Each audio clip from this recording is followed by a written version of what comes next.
Praise the Lord. मेरे प्रियो, एक बार फिर हम अपने खुदावन का धन्यवाद देंगे कि प्रभु ने मुझे और आपको एक बार फिर ऐसे अद्भुत समय में ये मौका दिया कि हम खुदावन की स्तुति और महिमा में लग पा रहे हैं।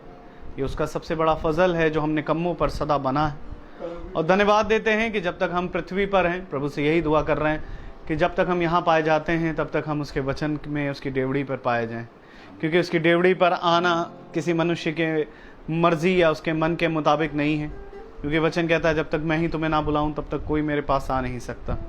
हम खुदावन का धन्यवाद देते हैं कि एक मधुर मीठी आवाज़ प्रति शाम हमें बुलाती और अपने वचन में लाकर इकट्ठा करती है। क्योंकि मेरे प्रियो, ये जीवन है, ये वचन ही एक ताया हुआ सोना है जो प्रभु ने हमें और आपको दिया है।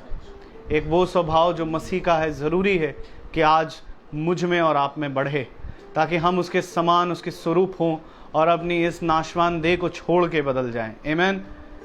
क्योंकि मेरे प्रियो, एक घर जैसे प्रभु ने हमें यहाँ दिया, एक घर और है जो प्रभु ने हमारे लिए उत्पत्ति से भी पहले तैयार किया था। और प्रभु ने कहा, देखो मैं जाता हूँ और तुम्हारे लिए एक जगह तैयार करे जाता हूँ, और जब मैं आऊँगा तो मैं तुम्हें वहाँ अपने साथ लिए चले जाऊँगा। आमीन। तो आइए हम प्रभु की स्तुति और महिमा में चलेंगे, पहले प्रार्थना के जरिए, उसके बाद हम गीत में जाएंगे, उसके बाद हम प्रभु के वचन में बढ़ेंगे। Praise the Lord. तो मेरा निवेदन है, घर का कोई भी सदस्य हमें प्रार्थना में अगुवाई करे।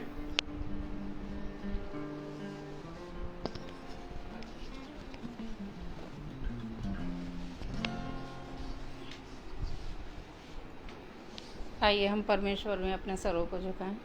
धन्यवाद धन्यवाद प्रभु जी इस सुंदर समय के लिए कि हम आपकी नज़दीकी में आए, आपका पवित्र नाम लें और आपको धन्य कहें। प्रभु जी धन्यवाद देते हैं उन सब आशीषों के लिए जो कि आपने हमें दी हैं। हमें हर तरह के खौफ, खतरे, परेशानी, बीमारी और महामारियों से बचा के रखा है। प्रभु जी हम आपका धन्यवाद करते हैं। धन्यवाद देते हैं प्रभु जी रोहित भैया के लिए और उनकी टीम के लिए कि वो हर महीने और हर पल हम लोगों के लिए दुआएं करते हैं प्रभु जी। और प्रभु जी आज वो फिर से हमारे घर में आए हैं आपका नाम लेने और आपकी स्तुति प्रशंसा करने। प्रभु जी हम आपसे प्रार्थना करते हैं प्रभु जी, उस टीम को आप और आगे मजबूत बनाइए और उनको आशीषित करिए। मेरे परमेश्वर, मैं आपसे प्रार्थना करती हूँ कि आपका कहना है कि जहाँ मेरे नाम से 2 या 3 उपस्थित होते हैं वहाँ मैं मौजूद होता हूँ। मेरे परमेश्वर, यहाँ 2 या 3 से ज़्यादा हैं, लेकिन प्रभु जी हमारा विश्वास है कि आपकी उपस्थिति हमारे साथ में है। इस आगे की प्रार्थना को मैं आपके हाथों में देती हूँ परमेश्वर, और आपकी उपस्थिति को यहाँ पर चाहती हूँ प्रभु जी। सारी आदर मैं हम आपको देते हुए आपके पवित्र मीठे नाम से मांगती हूँ। Praise the Lord. आइए हम गीत को गाएंगे और हम किताब में से गीत को लेंगे, गीत संख्या 66।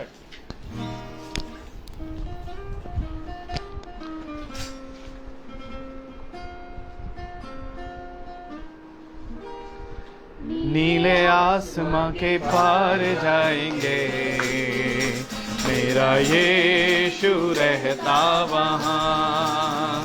नीले आसमां के पार जाएंगे, मेरा यीशु रहता वहाँ। हम मिलेंगे बादलों पर, हम मिलेंगे बादलों पर, देखेगा सारा जहां। नीले आसमां के पार जाएंगे, मेरा यीशु रहता वहाँ। नीले आसमां के पार जाएंगे, मेरा यीशु रहता वहाँ। उसका कोई भी वादा ना होता अधूरा, हर एक वादा उसका होता है पूरा। उसका कोई भी वादा,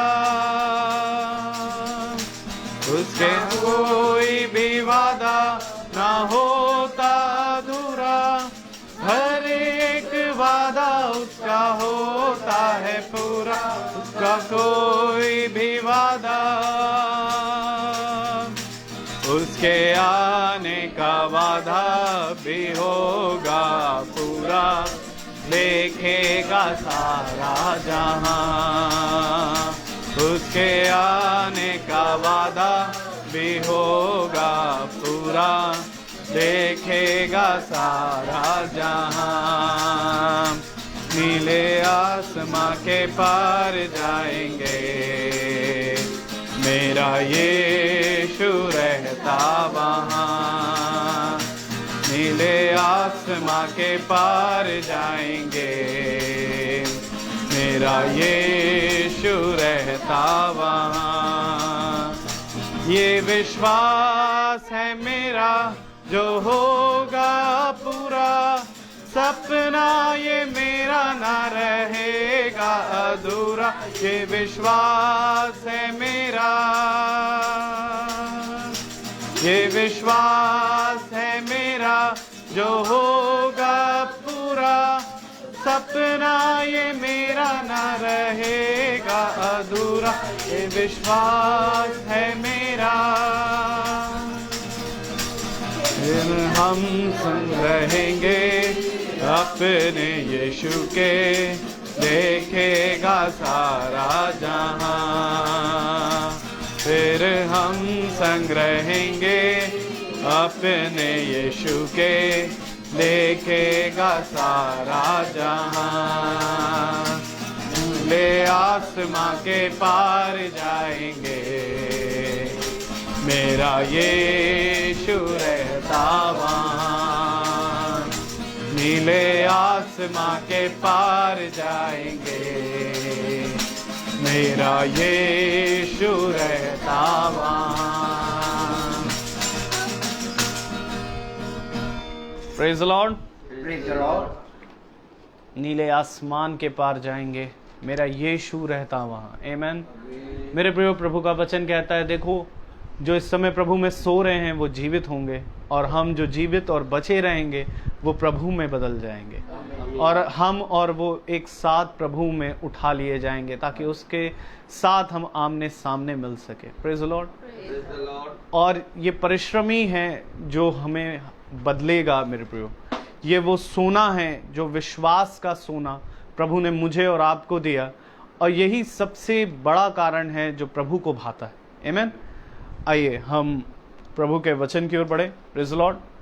हम अपने स्थान पर खड़े होंगे प्रभु के वचन को इज्जत और आदर देने के लिए। फिर भाई रोहित हमें वचन में लेकर चलेंगे।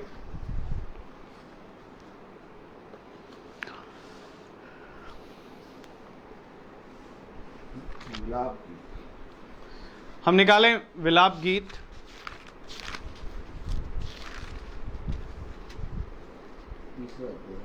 और उसका तीसरा अध्याय यिर्मयाह के बाद आपको मिलेगा विलाप गीत।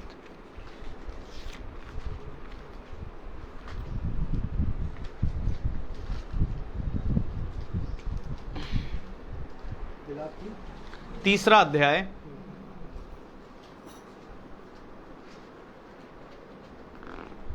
उसकी 54, 55, 56, 57 और उसकी 54 से 57 आयत तक, 54 से 57 आयत तक हम सब एक साथ पढ़ेंगे। विलाप गीत उसका तीसरा अध्याय और उसकी 54 से 57 आयत तक हम सब एक साथ पढ़ें। मेरे सिर पर से जल बह गया, मैंने कहा मैं अब नाश हो गया। हे यहोवा, गहरे गड्ढे में से मैंने तुझसे प्रार्थना की, तूने मेरी सुनी कि जो दुहाई देकर मैं चिल्लाता हूँ उससे कान ना फेर ले। जब मैंने तुझे पुकारा तब तूने मुझसे कहा मत डर। आमीन। खुदावन का वचन जो कि पवित्र है, इस पवित्र वचन को खुदा हम निकम्मों को समझने और उस पर चलने की सामर्थ प्रदान करे। आमीन। हम सब अपने स्थानों पर बैठ जाएं। Praise the Lord. Praise the Lord. सब यहाँ बैठिए। Praise the Lord. कितना अच्छा समय खुदा ने हमें दिया। आमीन। गर्म है, ठंडा है, पानी है, ये तीन मौसम हैं। Praise the Lord.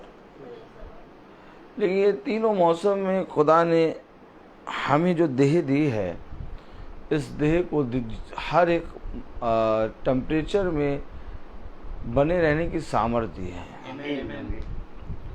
और अगर हम देखें तो मनुष्य का जितना भी बुद्धि है, वो देह को देखकर उसने बहुत से इस संसार में साधन बना दिए हैं, लेकिन देह के समान एक भी साधन ना बना सका। ये देह खुदा ने बनाई है और उसको मालूम है कि इस देह को कितनी गर्मी के टेम्परेचर तक ले जाना ठीक रहेगा, कितना ये झेल सकती है और कितना नहीं झेल सकती। उसके हिसाब से खुदा ने टेम्परेचर आज का कर दिया है, इसलिए आप लोग चिंता ना करें। Praise the Lord. क्योंकि हम हर एक विषय के बारे में बातें ना करें सिवाय एक विषय के कि सृष्टिकर्ता हमारे विषय में क्या कहता है। क्योंकि देखो, सृष्टिकर्ता अपने अभिषिक्तों और अपने दासों के लिए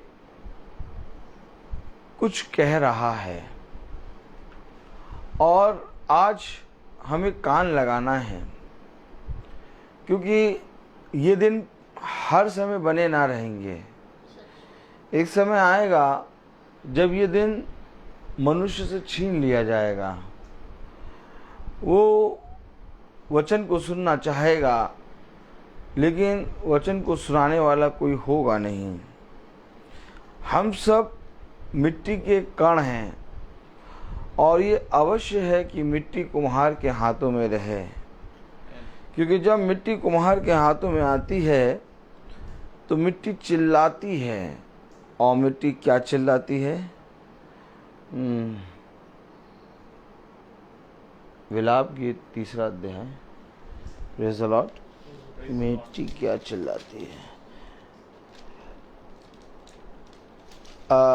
2 अध्याय 19 आयत।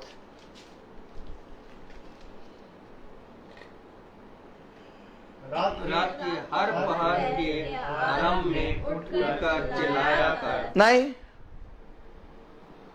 हम क्या चिल्लाएं? मैं आपको कह रहा हूं कि मिट्टी चिल्लाएगी और चिल्लाकर अपने उद्धारकर्ता को पुकारेगी। क्योंकि जब तक तुम चिल्लाओगे नहीं, तब तक कोई सुनकर आएगा नहीं।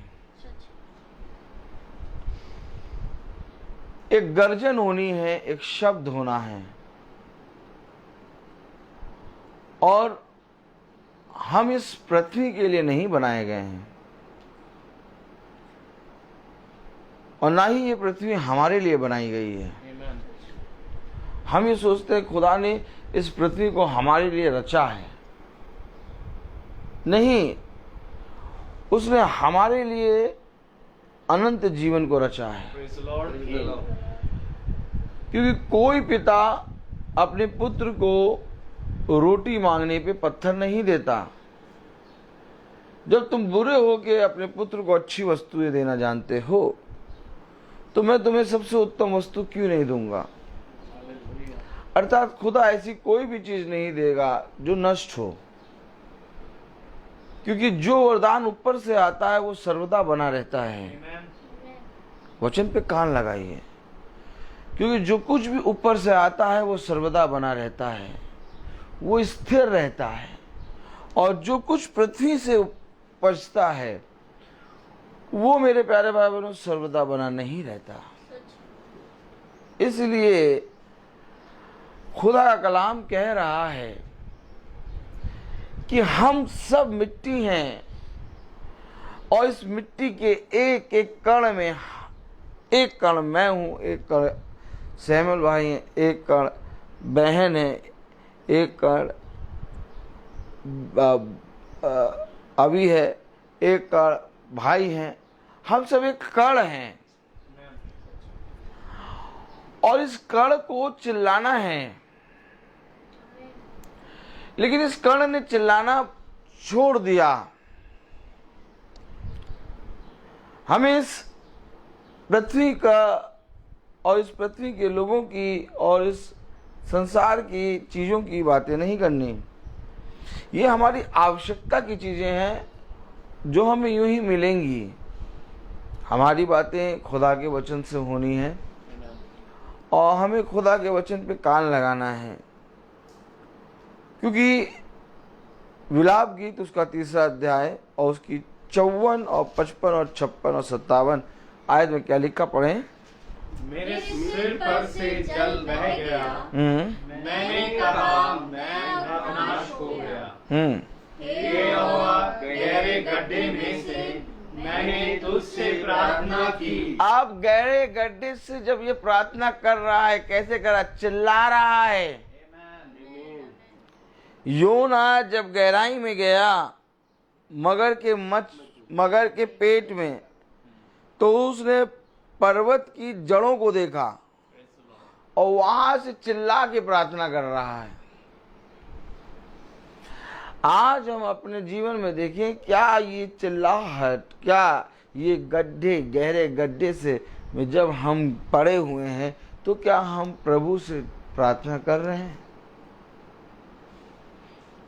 बल्कि हम प्रार्थना और खुदा के वचन से और दूर होते जाते हैं।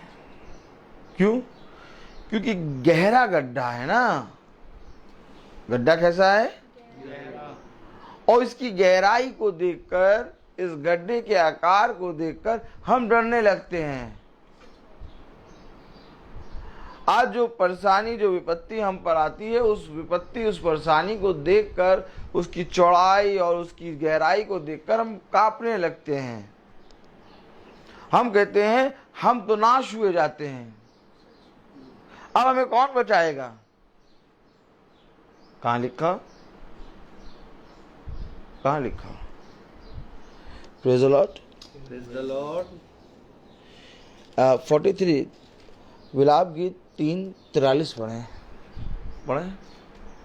तेरा कोप हम पर है, हाँ, तू हमारे पीछे पड़ा है। अरे समझे वचन को। अब जब गड्ढे का गहराई देखी, चौड़ाई देखी, तो हम गड्ढे से बढ़कर गड्ढे में गिर के प्रार्थना नहीं कर रहे, हम बचाने वाले के विरोध में बोलने लगे। तो हमारे पीछे पड़ा है भाई, हम गिरे जाते हैं। पढ़े जरा 43 वर्ष क्या कह रही है, सब पढ़े एक साथ। तेरा कोप हम पर है, तू हमारे पीछे पड़ा है। वो देखिए, हमारे पीछे पड़ा है कौन? खुदा। खुदा कोप हम पर पड़ा। एक विपत्ति से भैया, भैया, हाँ, एक विपत्ति से निकले दूसरी में चले जाते हैं, दूसरी से निकले तीसरे, पता है नहीं क्या लगा रहता है। प्रभु की भी क्या मर्जी है। ओ हो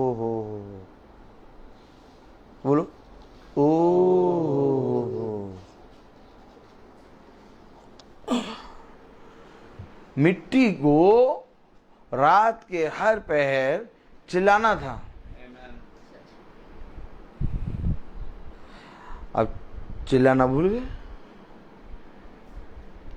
जब गड्ढा देखा, गहराई देखी, ओरे भैया, प्रभु हमारे पीछे पड़ा रहता है, तेरा कोप हम पर भड़का रहता है। वचन जो है ना,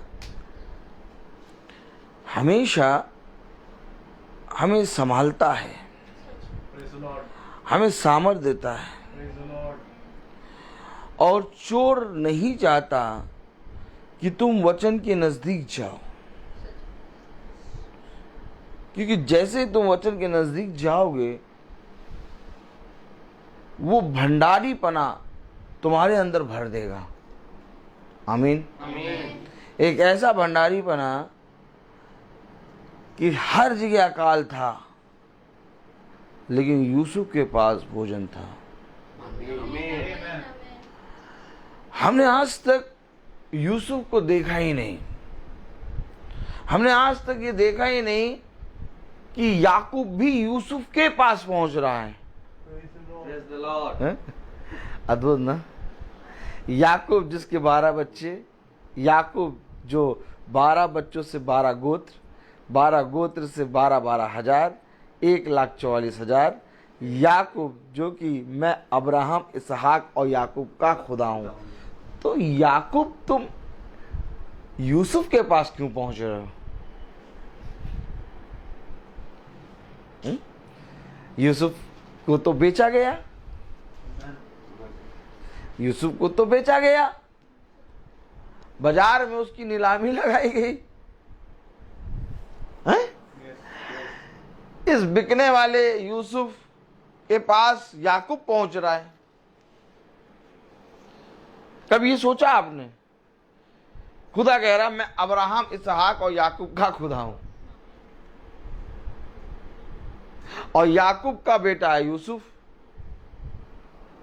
क्यों ऐसा होने दिया? न्यायकर्ता कहते हैं ना आप यीशु मसीह को। कौन है यीशु मसीह? कौन है? न्यायकर्ता है। तो इसका न्याय कैसा हो रहा है कि पिता बेटे के पास जा रहा है?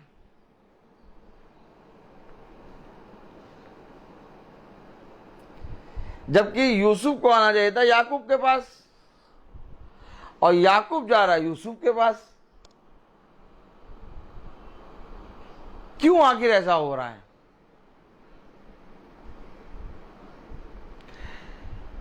इन वचनों को समझने के लिए हमें भविष्यवक्ताओं के पास जाना होगा।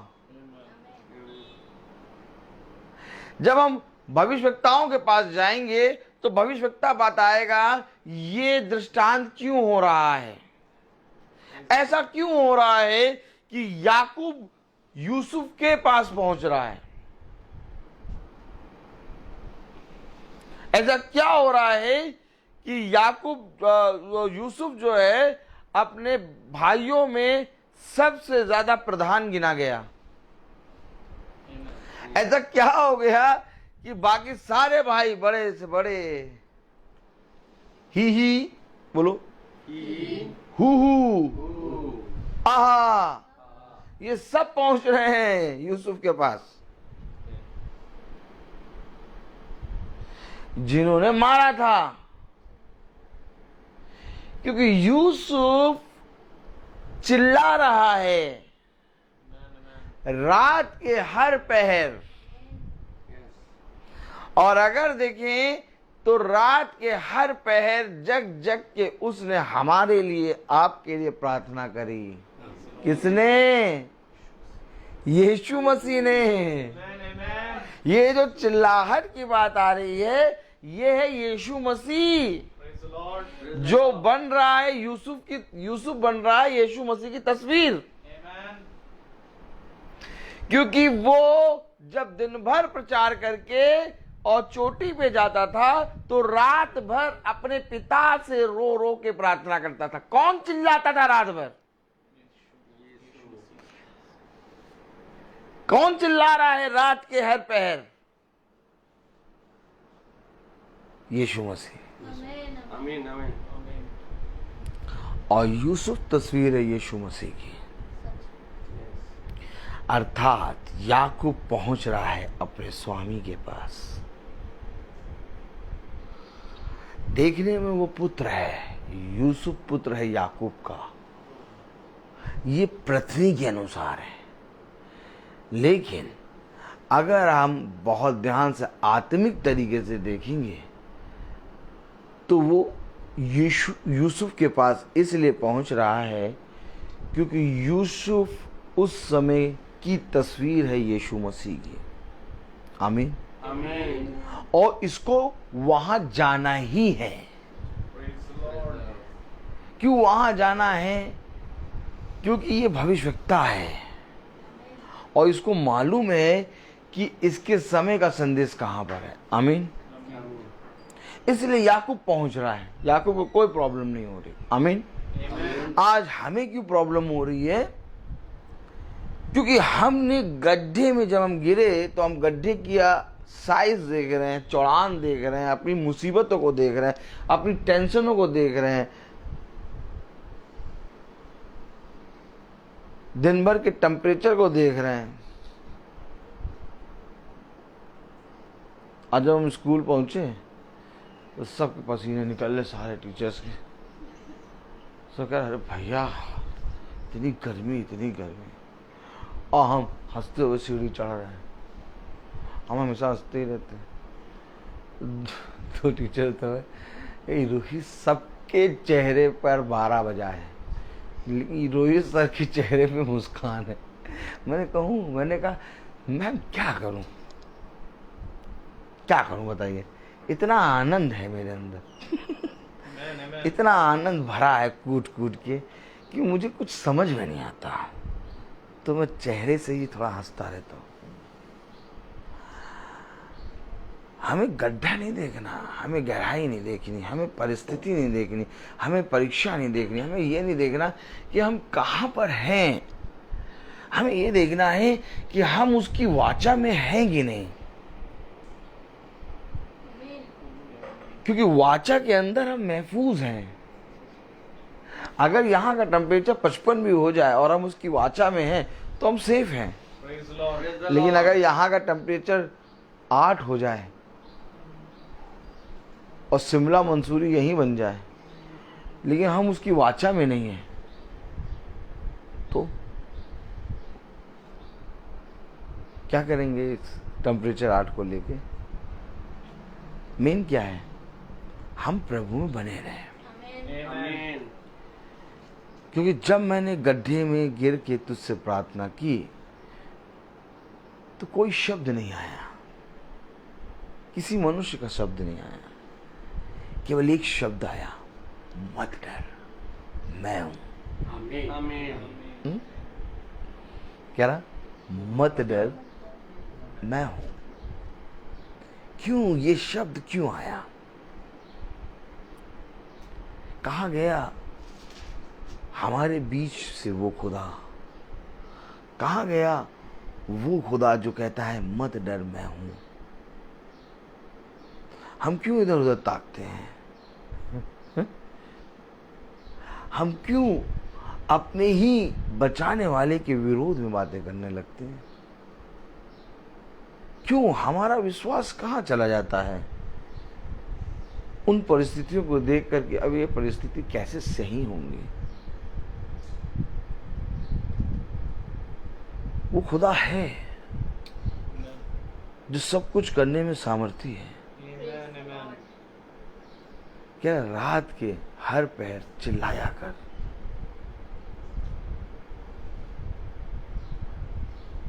रात के हर पहर चिल्लाना मतलब हर क्षण हर पल यीशु मसीह के वचन में बने रहना। अपने चित्त से वाचा की पुस्तक उतरने ना देना, इसी में दिन और रात बने रहना। क्योंकि देख, ऐसा ही करने से तेरे सारे काम सफल होंगे। तू खुदा और मनुष्य दोनों के बीच में प्रभावशाली बनेगा। आज जब मैं उठा सुबह, तो मैं प्रार्थना करने के बाद अपनी कार को धोने लगा। Praise the Lord. अपनी कार को धोने लगा। जब मैं कार को धो रहा, साफ कर रहा, पता नहीं मुझे आनंद आ रहा, बहुत आनंद। हम अपने प्रभु से दूर चले जाते हैं और दूर जाने के कारण हम उसकी सामर्थ और उसकी बलवंत दाहिने हाथ को भूल जाते हैं। देखिए 43 में वो क्या कह रहा है? तेरा कोप हम पर है, तू हमारे पीछे पड़ा है, तूने बिना तरस खाए घात किया है। अरे बिना तरस खाए घात किया, तेरा कोप हम पर पड़ा है, तू हमारे पीछे पड़ा है।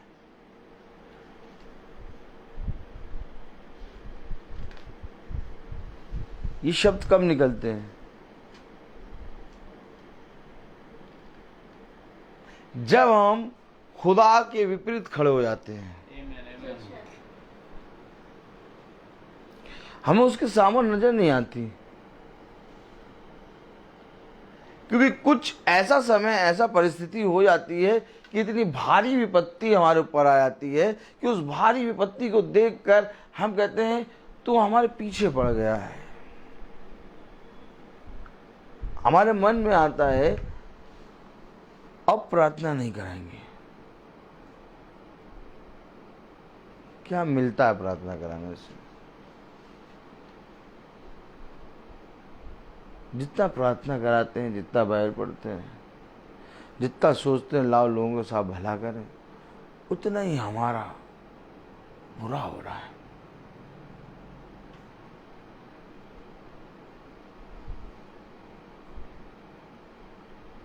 क्या तू हमारे पीछे पड़ा है? हमारा सत्यानाश कर रहा है। पढ़े 43। तेरा कोप हम पर है, हाँ, तू हमारे पीछे पड़ा है, हाँ, तूने बिना तरस खाए घात किया है, हाँ। तूने अपने को मेघ से घेर लिया है। अपने को तूने छुपा लिया, मेघ से घेर लिया।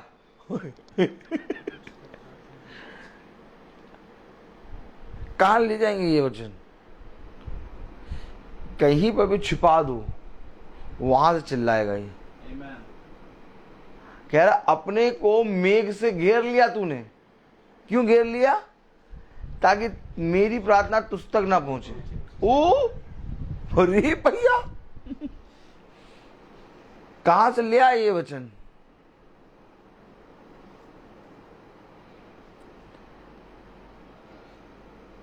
परिस्थिति देखोगे तो कभी भी खुदा को प्रेम नहीं कर पाओगे।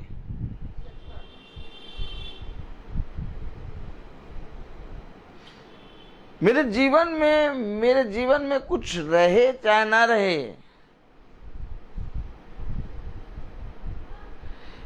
मैं चाहे एक चौराहे पे एक ठिकरा लेके खुजा रहा हूं,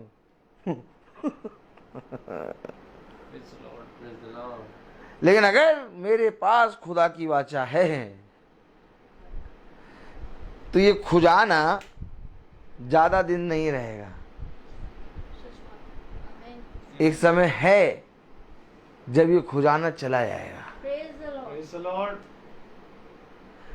एक समय था अयूब ने ठिकरा लेके खुजाया था। याद करो वो समय कैसा समय होगा। जो हम लोग तो एसी के अंदर हैं,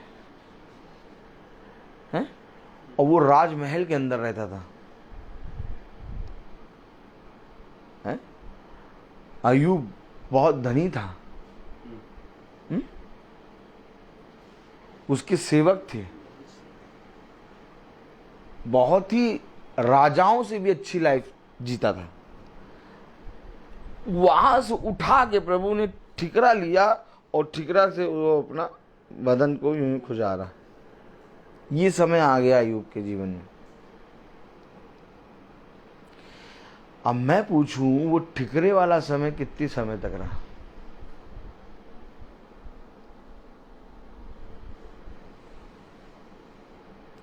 क्या ठिकरे वाला समय अयूब के जीवन में सदा बना रहा? नहीं। ये बात मनुष्य नहीं समझ पाया,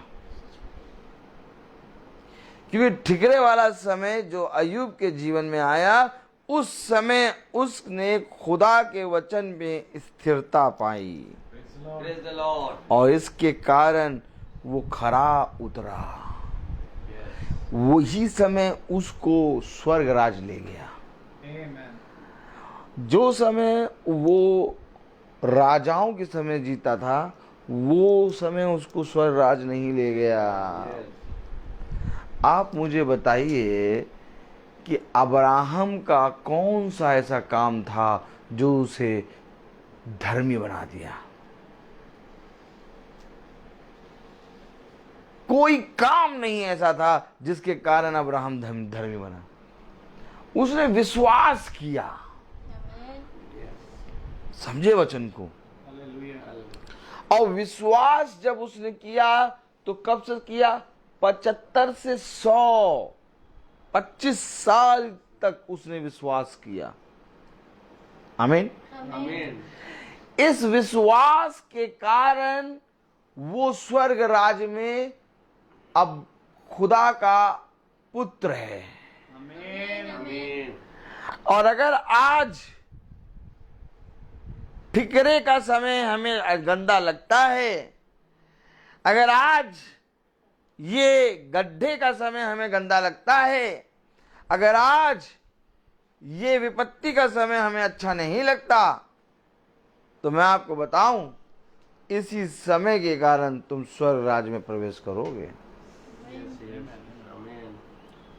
इस पृथ्वी पर रहते हुए जिसने मेरे वचन में बने रहने के कारण दुख उठाया, वो समय उसको स्वर्ग राज ले जाएगा।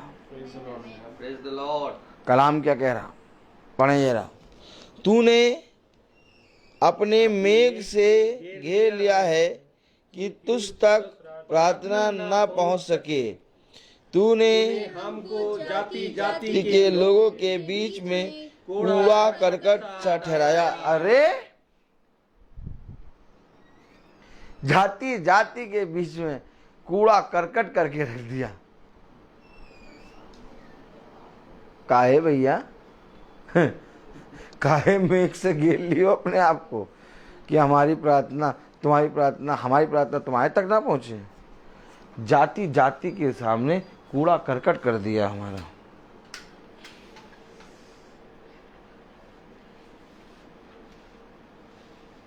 आमीन। आमीन। Praise the Lord.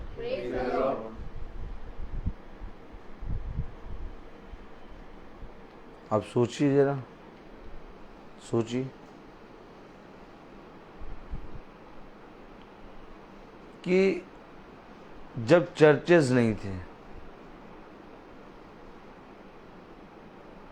जब भवन नहीं थे, और भविष्यवक्ता वचन को सुनाने के लिए एक चोटी पे चढ़ जाते थे, तो चोटी जो है मनुष्य से भर जाती थी।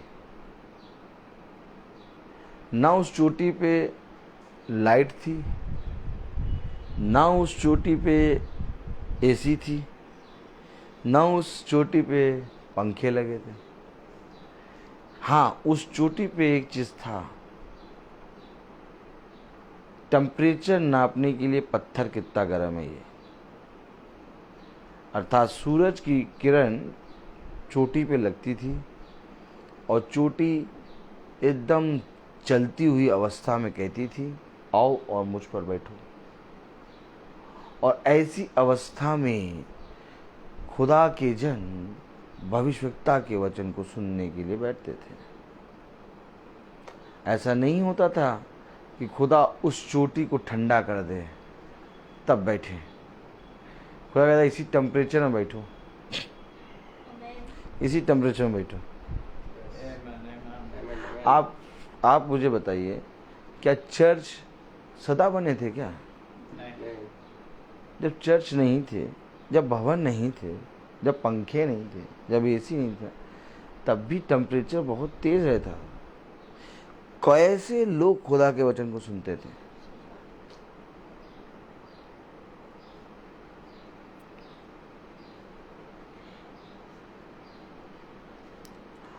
हम जब वचन को प्रचार करने निकलते हैं तो खुदा हमें हर घर ले जाता है। अभी मैं खड़ा हूं और एसी मेरे पीछे चल रहा है, ठंडा। लेकिन कई कई घर ऐसा होता है जहां कुछ नहीं है, वहां पर आपको प्रचार करना है। जब तक ये वचन जो बाइबल में लिखे हैं ये हमारे हृदय में नहीं उतरेंगे, हम इस संसार की चीज़ों में लगे रहेंगे। लेकिन जिस पल खुदा ने सेत में हमें दे दिया, उस पल हमें किसी भी चीज़ से कोई प्रॉब्लम नहीं होगी।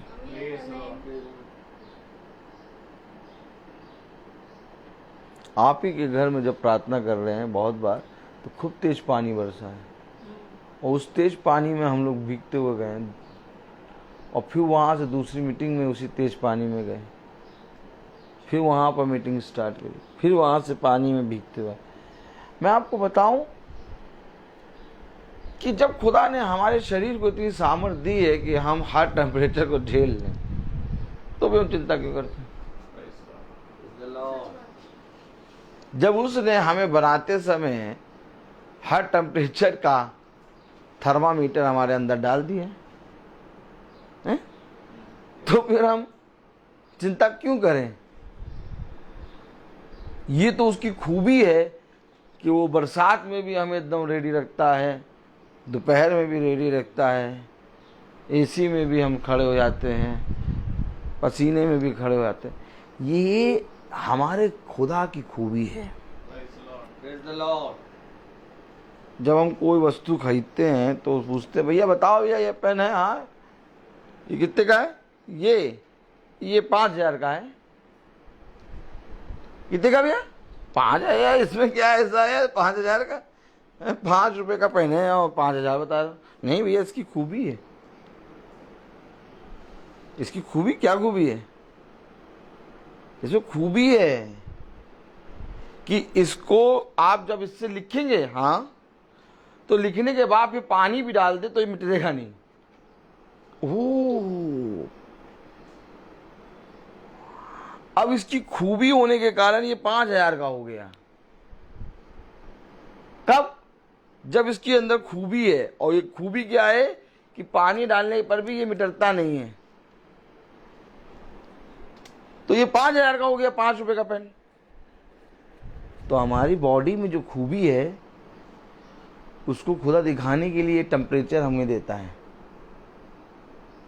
ताकि तुम्हारी मूल्य कई हजारों का हो जाए।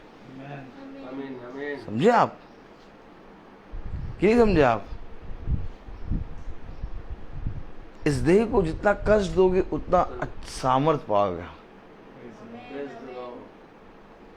अब ये देह सबसे ठंडे इलाके में ले जाओ तो भी ठीक रहती है, सबसे गर्म इलाके में जाओ तो भी ठीक रहती है, पानी बरसते हुए जाओ तो भी ठीक रहती है। ये इसकी खूबी है और इसकी खूबी के हिसाब से खुदा ने टेम्परेचर कर दिया। इसलिए मेरे प्यारे भाई बहनों, खुदा का वचन क्या कह रहा है? पढ़ें 44 वर्ष से पढ़ें। तूने अपने को मेघ से घेर लिया कि तुझ तक प्रार्थना ना पहुंच सके। तूने हमको जाति जाति के लोगों के बीच में कूड़ा करकट सा ठहराया है। हमारे सब शत्रुओं ने हम पर अपना अपना मुंह फैलाया है। भय और गड्ढा, उजाड़ और विनाश हम पर और पड़ेगी। अरे भैया,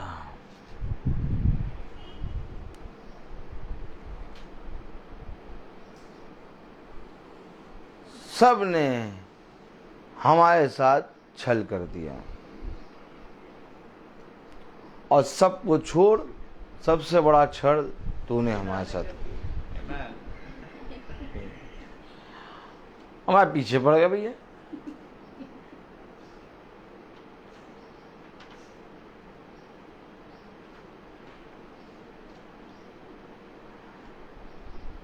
मैं आपको बताऊं,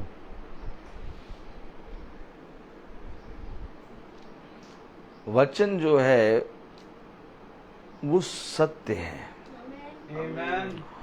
और हम जो हैं वो झूठ हैं। इस झूठ को जितना सत्य के करीब लाओगे उतना ज़्यादा ये झूठ जलेगा इसलिए झूठ कभी सत्य के करीब नहीं आना चाहता।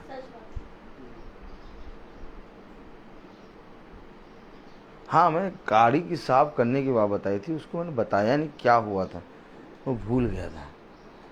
गाड़ी में साफ कर रहा था, बगल की एक आंटी निकल आई और टहलने के लिए निकल के चलने लगी। मैंने उनको देखा और मैंने कहा यार सच में जब स्पीकर लगा के हम घर में कभी कभी जब वो था लॉकडाउन तो स्पीकर लगा के हम रोज प्रार्थना करते थे। तो एक दिन वही आंटी जो टहल रही थी तो मुझसे कहने लगी मेरा नाम घर का पिंटू है। पिंटू, हाँ, वो स्पीकर ना लगाया करो। मैं साफ कर रहा, मैं कहा यार ये क्यों कह रही थी स्पीकर ना लगाया करो? क्योंकि वो जो वचन हम बोल रहे हैं वो दुष्ट के कानों में जा रहा है और दुष्ट को अच्छा लग नहीं रहा। आमीन आमीन आमीन। इतनी सामर्थ है इस वचन में। क्यों? आखिर मैंने कल आप लोगों को बताया कि वो ईयरफोन लगा के बैठ के सुन रही थी और उनका मन कर रहा कि मैं ईयरफोन को नोच के फेंक दूं।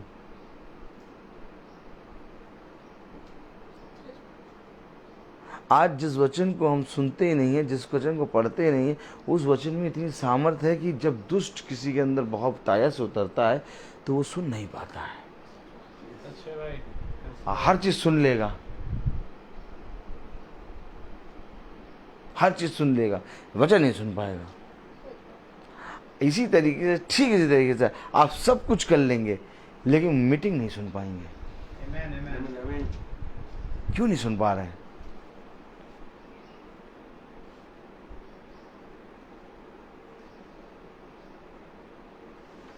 क्या तू हमारे पीछे पड़ा है? तूने हमसे मुंह फेर लिया है? तूने हमें गड्ढे में डाल दिया? हम तो पूरे जगत के सामने कूड़ा और करकट हो गए हैं। उस दिन बता रहा खुरचन है और आप बता रहा कूड़ा करकट। क्यों भैया? खुरचन, कूड़ा, करकट, यही नाम रखा है क्या? ये तो प्रभु ऐसा है क्या?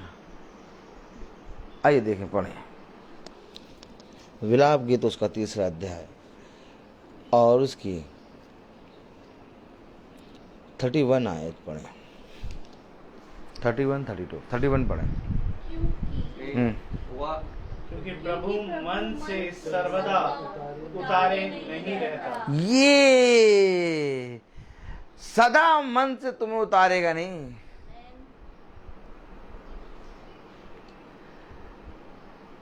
कब इन वचनों को हम समझेंगे? है घटी, है विपत्ति, है मेरे खत्ते में कम भोजन, लेकिन महीने की 30वीं पहली तारीख आने से पहले ये खत्ता भर देगा। वो उतारे नहीं रहेगा। विश्वास तो करो। कह रहा क्योंकि प्रभु सर्वदा मन से उतारे नहीं रहता। तू क्या करता है? पढ़े। चाहे दुख भी दे तो भी अपनी करुणा की बहुतायत के कारण वह दया भी करता है। अरे दया का समय भी है। अब इस दुख के समय में पहले उसको खराई से उछल के दिखाओ। दया का समय कब आएगा? आज सब कहते हैं हम पर दया हो प्रभु, प्रभु की दया बनी रहे। अगर सब पे दया बनी रहेगी तो प्रभु है कि नहीं ये कैसे पता चलेगा? बताइए,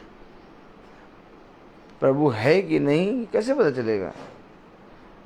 जब आप परीक्षा में दिए ही नहीं जाएंगे, जब दुख नाम की कोई चीज ही नहीं होगी तो कौन प्रार्थना करेगा? हम लोग जो टोली बना के चल रहे हैं, हम लोग भी टोली कहीं और टोली बना के चल रहे होते हैं। और क्या, कोई प्रार्थना नहीं होती।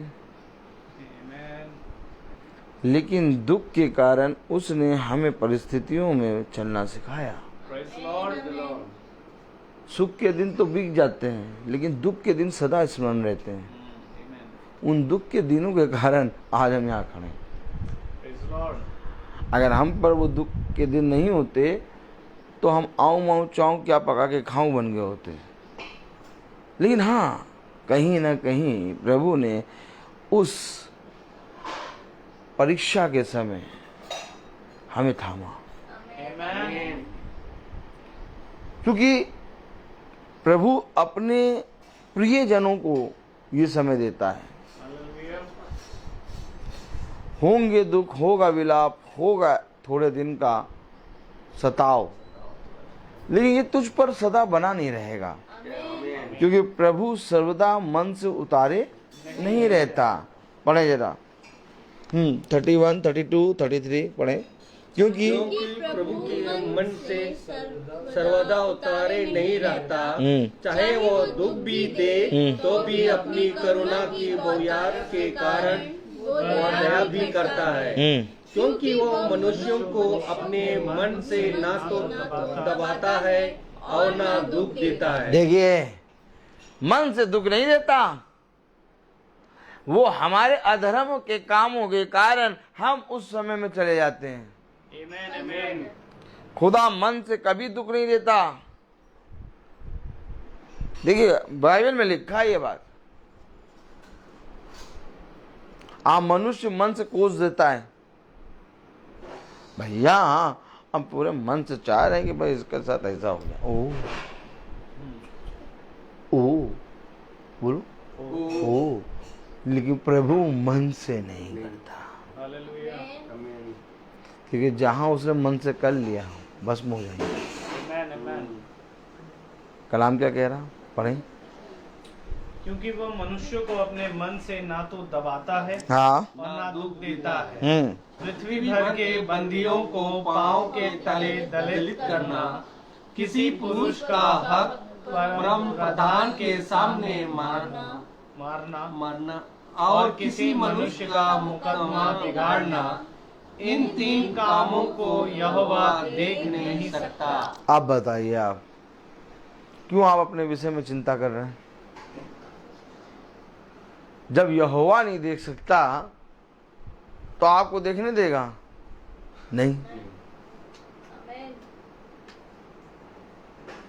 तुम्हें यूं उठा लेगा उस समय से, क्योंकि जब यहोवा नहीं देख सकता तो तुम पर वो काम होने नहीं देगा। तुम्हें उठा लेगा यूं, लेकिन कब? जब हम उसके वचन में बने रहें। आप सोचिए, जिस काम को यहोवा नहीं देख सकता, क्या वो काम तुम्हारे ऊपर होने देगा? नहीं। वो दुष्ट का प्रकोप है कि वो तुम्हें बताता है कि इस रीति से तुम्हारे घर में, जीवन में तहस नहस मैं करूंगा, लेकिन जब खुदा उस काम को देख नहीं सकता तो वो तुम्हारे घर में होने देगा? नहीं। लेकिन जब ये आशा, जब ये वचन, जब ये विश्वास हमारे पास आएगा, तब तो हमें मालूम होगा कि हाँ, खुदा खुद वो काम नहीं दे सकता तो हम पर कैसे होने देगा। एक बार विश्वास तो करो। और विश्वास करने वाले को ये उचित है कि वो हमेशा खुदा के नजदीक आए, हमेशा खुदा से लिपटे रहे, रात्रि के हर पहर चिल्ला चिल्ला कर प्रभु से प्रार्थना करे। कहाँ गया तेरा चिल्लाना? कहाँ गया तेरा प्रार्थना करना? कहाँ गया तेरा यहोवा की बाट जोना? कहाँ गया तेरा धीरज धर के अपने जीवन में बने रहना? आज क्यों तुम इतने उतावले हो जाते हो? आज क्यों तुम्हारे अंदर एक संदेह आ जाता है? आज क्यों आखिर तुम्हारे अंदर एक अंधकार की शक्ति आ जाती है कि मेरा खुदा मेरे पीछे पड़ गया, तूने मुझे छोड़ दिया, तूने अपने आप को बादलों में छिपा लिया ताकि मेरी प्रार्थना तुझ तक ना पहुंचे। आपको मालूम, अब मनुष्य अपने जीवन के सुख के दिनों के लिए प्रयास करता है और परिश्रम करता है। अच्छा है, करना भी चाहिए, लेकिन तुम जितना भी परिश्रम कर लो, जितना भी हाथ पांव चला लो, जितना भी अपने जीवन में कुछ भी कर लो, एक संसार का दुष्ट है जो तुम्हें बार बार आके दबाएगा,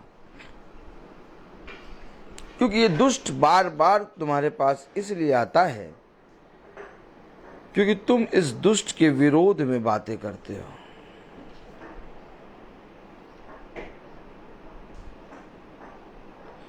क्योंकि जो दुष्ट है उसके साथ कुछ नहीं होता, वो और फल रहा है, लेकिन ये दुष्ट तुम्हें और खुदा के बंदों को इसलिए दबाता है क्योंकि ये उसके विरोध में बातें करते हैं। तुम अपने जीवन का 100% देते हो, तुम अपने जीवन में खुदा के प्रति ईमानदार बने रहते हो, तुम अपने जीवन में किसी से कोई मतलब नहीं रखते, तुम अपने जीवन में खुदा को समय देते हो, तुम अपने जीवन में अपना काम करते हो, तुम अपने जीवन में अपने मुंह से एक भी शब्द किसी के विरोध में नहीं बोलते, तब तुम्हारे बैरी कैसे बन गए? तब वो दुष्ट तुम्हारे पीछे क्यों पड़ा है? क्योंकि जो तुम्हारे अंदर है वो नहीं चाहता कि जो तुम्हारे अंदर है वो बढ़े। अर्थात दुष्ट तुम्हारा नहीं बल्कि जो तुम्हारा पिता है उसका विरोधी है। और इसलिए खुदा का कलाम कहता है ये युद्ध तुम्हारा नहीं बल्कि मेरा है। कब समझेंगे इन वचनों को? कान लगाओ, मेरे पास आओ और मेरी सुनो, तब तुम जीवित रहोगे। ऐसे नहीं जीवित रहेंगे। जीवित रहने के लिए, बढ़ने के लिए ये अवश्य है कि हम प्रभु में बढ़े। पढ़े जरा क्या कह रहा? 37 यदि यहोवा आज्ञा न दी हो तब कौन है कि वचन कहे और वह पूरा हो जाए? विपत्ति और कल्याण क्या दोनों परम प्रधान की आज्ञा से नहीं होते? क्या ये दोनों एक आज्ञा निकलती है तब तुम्हारे ऊपर नहीं आते? बिना आज्ञा के कोई विपत्ति और कोई कल्याण तुम्हारे ऊपर नहीं आएगा। एक आज्ञा आती है, किसकी? परम प्रधान की, और उस आज्ञा के बाद तुम्हारे ऊपर विपत्ति और कल्याण आता है। लेकिन ये आज्ञा किस लिए आई? इसलिए कि तुम शुद्ध हो जाओ। आमीन। क्योंकि तुम अपने अधर्म के कामों के कारण एक ऐसे स्थान पे पड़े हुए थे जहां से तुम सीधे नरक जाते, और उस नरक के मार्ग को बदलने के लिए प्रभु ने एक आज्ञा निकाली, और आज्ञा ये थी कि जो कोई मेरे भेजने वाले पर विश्वास करेगा वो उद्धार पाएगा। अब विश्वास करना है भेजने वाले पर, और भेजने वाला है पिता, और भेजा गया है पुत्र। अब इस पिता ने जब पुत्र को भेजा तो अपना सारा अधिकार पुत्र को दे दिया। इसलिए यह अवश्य है कि जो पुत्र की सुनता वो मेरी सुनता है। ऐसा नहीं है कि जो मेरी सुनता वो पुत्र की सुनता, नहीं, पहले पुत्र की सुनी जाएगी।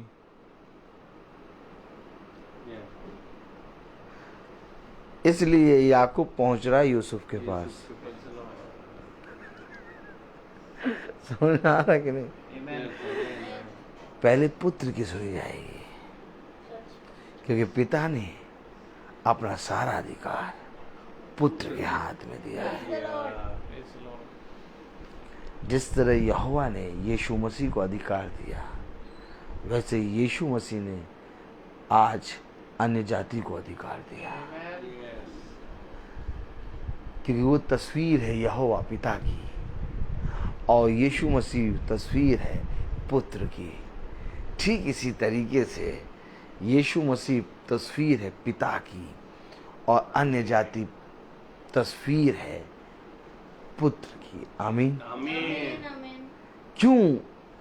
आखिर ऐसा क्यों है?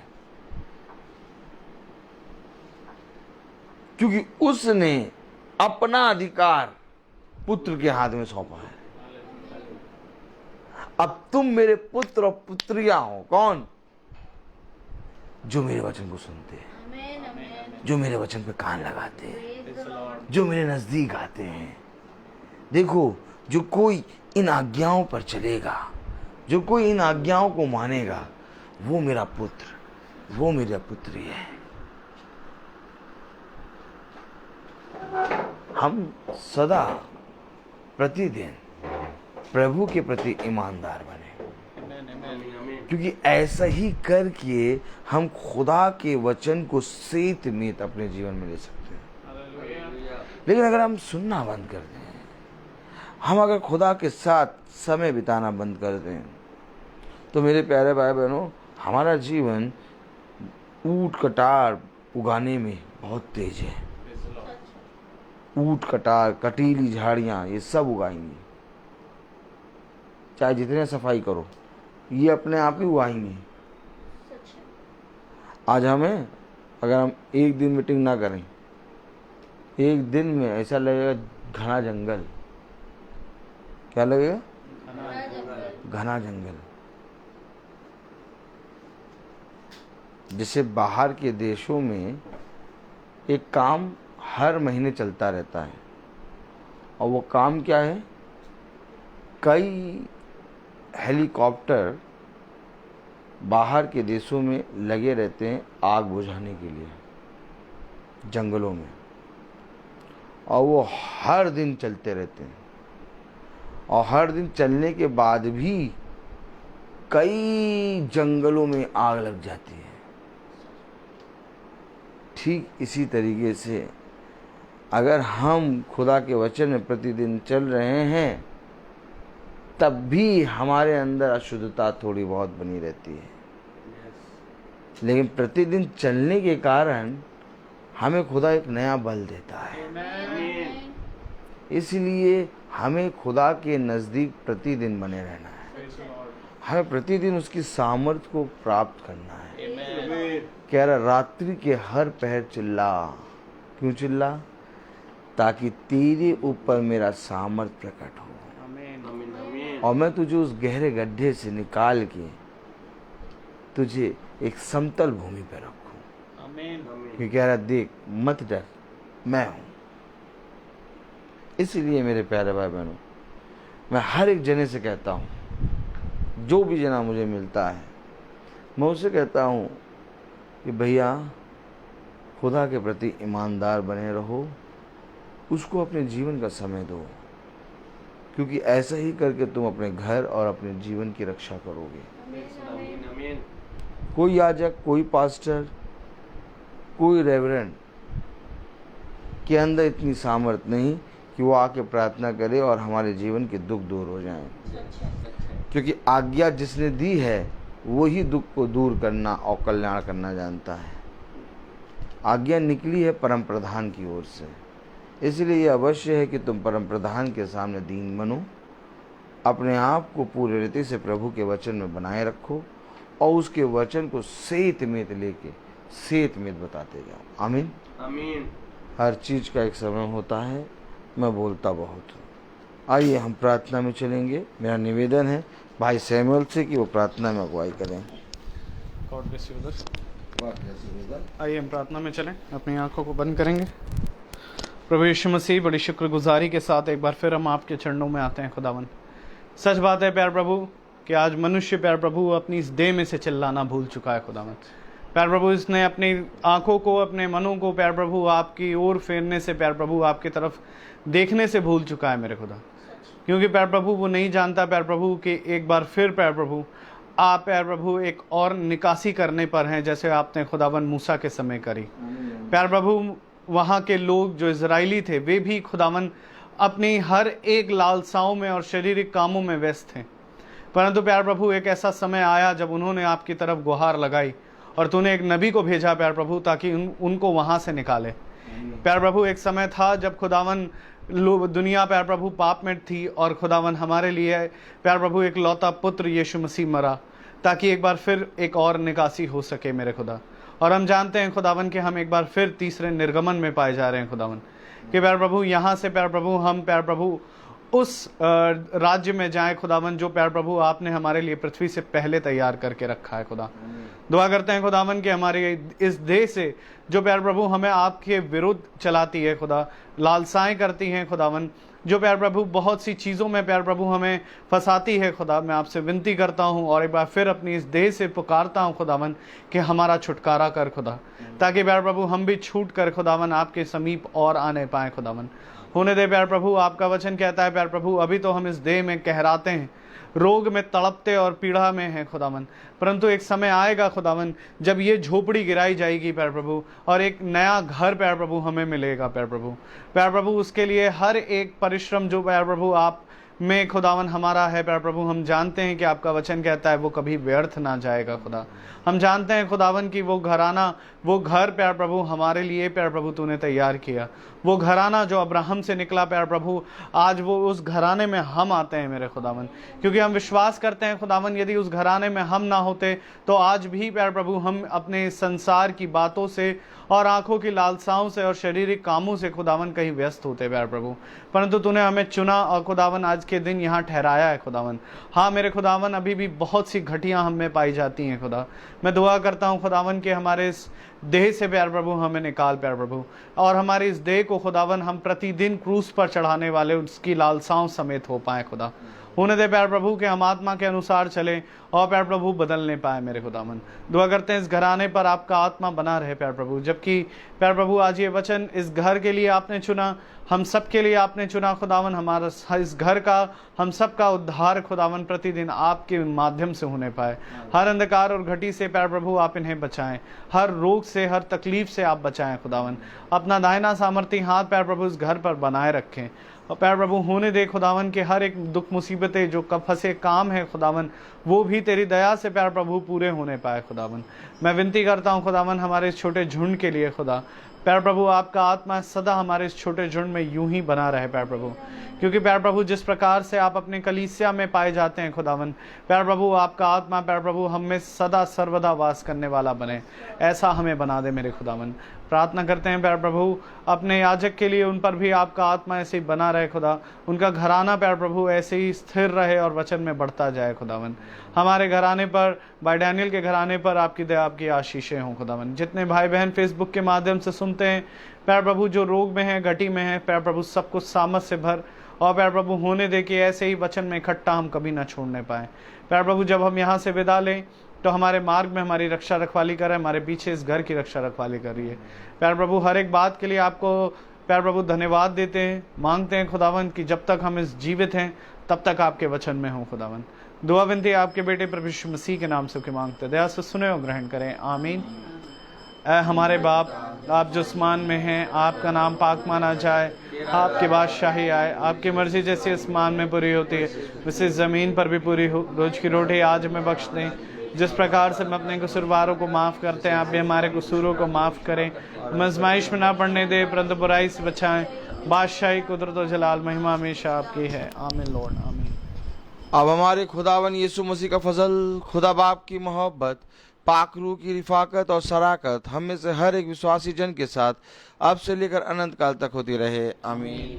धन्यवाद धन्यवाद धन्यवाद, सारी आशीषों के सोते धन्यवाद, धन्यवाद धन्यवाद धन्यवाद, सारी आशीषों के सोते धन्यवाद, सारी आशीष आती ऊपर से, हालेलुया, धन्यवाद धन्यवाद धन्यवाद, सारी आशीषों के सोते धन्यवाद। सभी भाई बहनों को प्रेज़ द लॉर्ड। एक सूचना है, आप सुन लें। 30 मई हमारी बहन सृष्टि उसका बर्थडे है। और प्रार्थना का समय 5 बजे भाई रोहित 6 बजे भाई रोहित के घर पर है। आप ज़्यादा से ज़्यादा आएँ, जुड़ें और प्रभु की संगति में बढ़ें और वचन को सुनने का आनंद उठाएं। Praise the Lord.